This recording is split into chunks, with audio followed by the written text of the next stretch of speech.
Hello বন্ধুরা, কেমন আছো তোমরা? শরীর খুব ভালো আছো আর তোমাদের ভালোবাসা আমিও অনেক ভালো আছি। জানো তো, আমি না এখন অনেক চাপে আছি। আমি না ঠিক মতো কোনো কিছুতেই সময় দিতে পারছি না।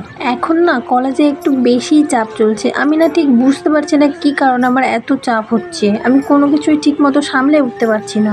যাই হোক, আমার ঘরের অবস্থাটা তোমরা তো দেখলেই। তারপরে দেখো, এখানে কালকে রাত্রে বাজার এনে রেখেছে, তো সেটা না আমার আর এখনো ঢালা হয়নি। ওই যে বললাম, সময় হচ্ছে না আমার।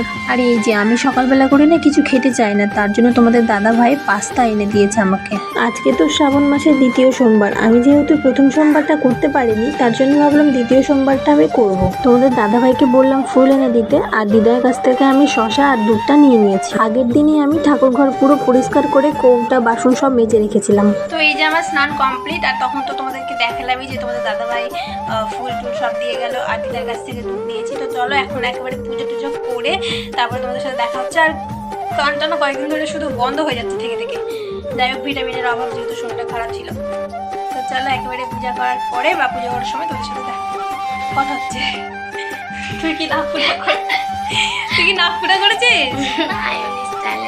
আমার ওই যে উপরে কানেরটা, ওটা হচ্ছে এর আগের বছর কিনেছিলাম, তো রং ছুটে গেছে কানেরটাতে, আমি খুলে দিয়েছি।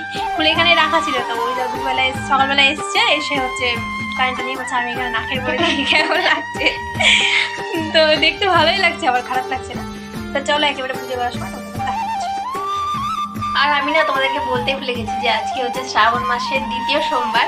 তো আজকে আমি এই যে বাবার মাথায় জল ঢালবো, এখনো কিছু করিনি আমি। তো চলো একেবারে পুজো টুজো করে তোমাদের সাথে কথা বলছি।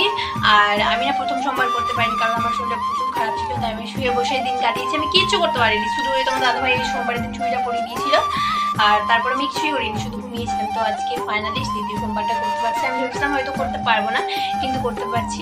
তো আজকে আমি অনেকটাই খুশি। আর চলো একেবারে পুজো টুজো করে রান্না করতে হবে, তো তাড়াতাড়ি পুজো টুজো করে। দেখো কাণ্ড, আমি এখানে বসে পুজোর সব জোগাড় করছি আর আমার বোন পেছনে বসে নকশা মারছে। আমি যেহেতু আগের দিন সব কৌটোগুলো ধুয়ে রেখেছিলাম, তার জন্য এখন সব কৌটায় কৌটায় ঢেলে দিচ্ছি। আমি জানো তো একটু আগে ঘুম থেকে উঠলাম, তার জন্য আমার গলার ভয়েসটা এরকম লাগছে।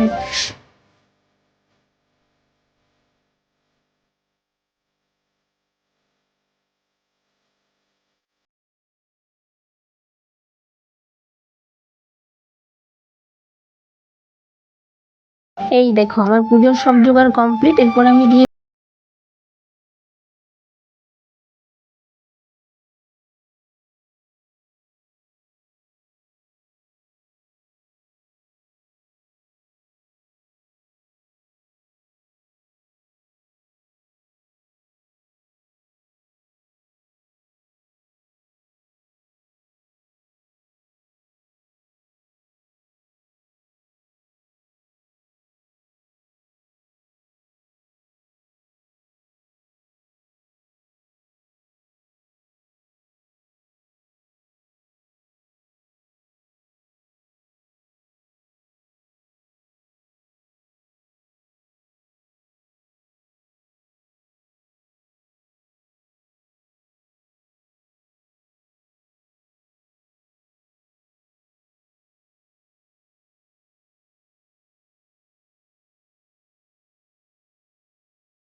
তো আমার পুজো কমপ্লিট হয়ে গেছে। এবার আমি চলে এসেছি নিচে। তো আমি এখন রান্না বসিয়ে দিয়েছি। আজকে বেশি কিছু রান্না করব না, আজকে রান্না করব ভাত, ডাল, আলু পটলের তরকারি আর পাঁপড় ভাজা।